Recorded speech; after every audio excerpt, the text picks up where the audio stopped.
What's up guys, Kelly here again, Kel's Aquariums. So, quick look at my big tank. I've put the golden barbs in here. I had them in the tank with the loaches, but I just wanted this to be a barb tank again. So the big Sammy's algae is having a go on that courgette.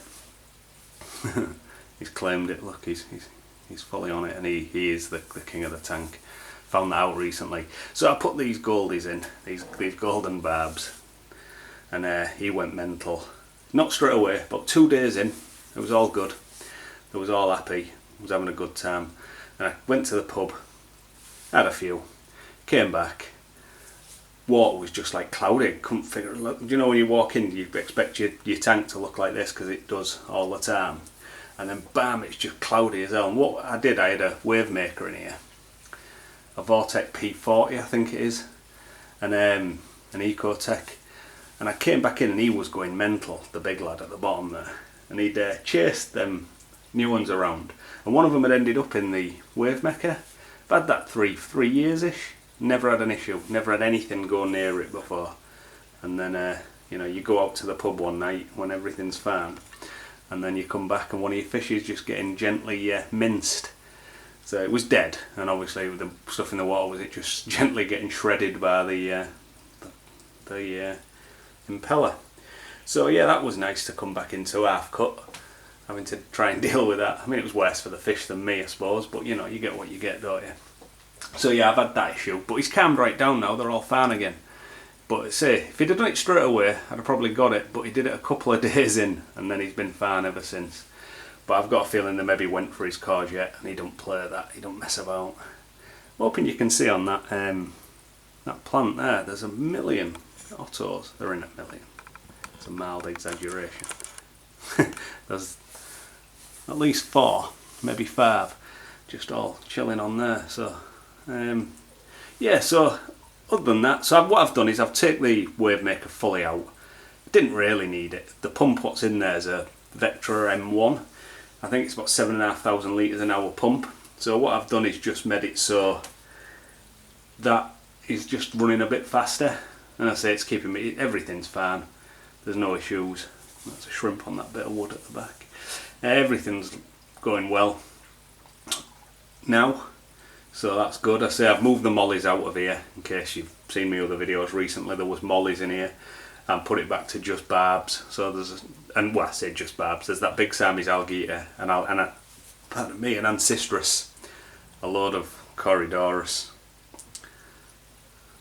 some ottos, say a couple of leopard frog plex, but you don't get to see them. One of them lives just under that tree there, but you never get to see him. I hardly ever get to see him. And there's a massive Ancistrus at the other side. Again, he's a big lad like that. Siamese alligator, he's massive, that Siamese alligator. He's a solid 6 inch and then some. So yeah, it's alright. But yeah, the golden barbs tend to stay at this end more than the other. They've sort of made their home around this big bit of wood. They swim under it and in and out it.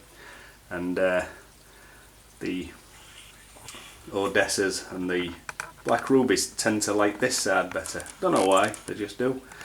But as I say, I've been losing Odessas for a little while now. Due to old age, they're not sick or anything. As you can see, they're all big proper lumps. And again, they're some proper big fish, some of them.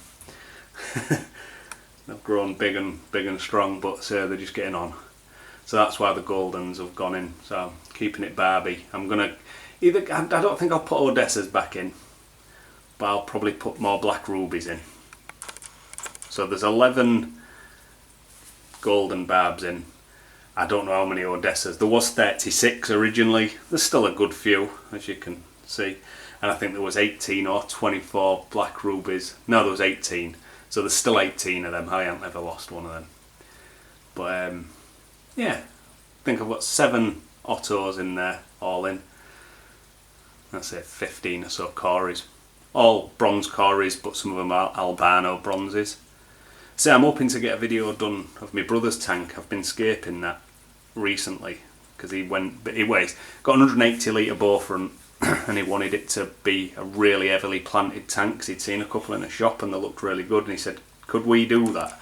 And I said, yeah, easy. just all about what you want. See, I like this tank because there's zero maintenance, you know, there's no dealing with out really. Because there's now planted in the substrate, and the substrate is real inert gravel. It's fine. There's 2 big lumps of wood and a few rocks. You know what I mean? It's so easy. It's really good to look after. I'm just going to move my tripod. Sorry. Gonna get a bit wobbly.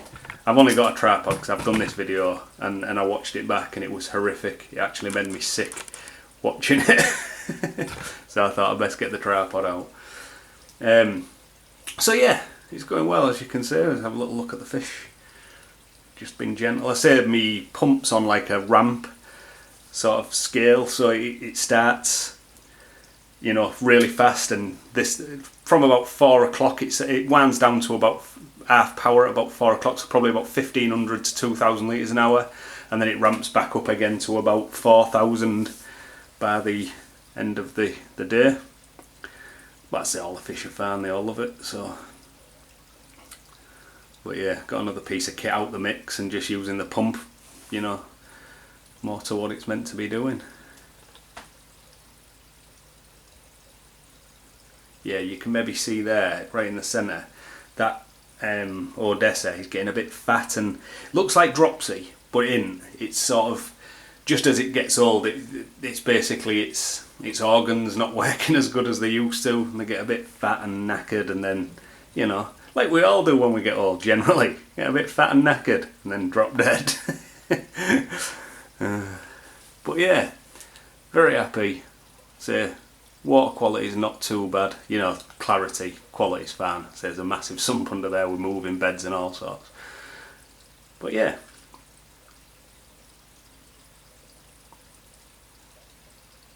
fish seem to swim about a lot nicer when that ain't got the big wave maker on anyway. I think the calmer, you know, not quite as turbulent water is fine. I'm saying there's still a lot of flow in there,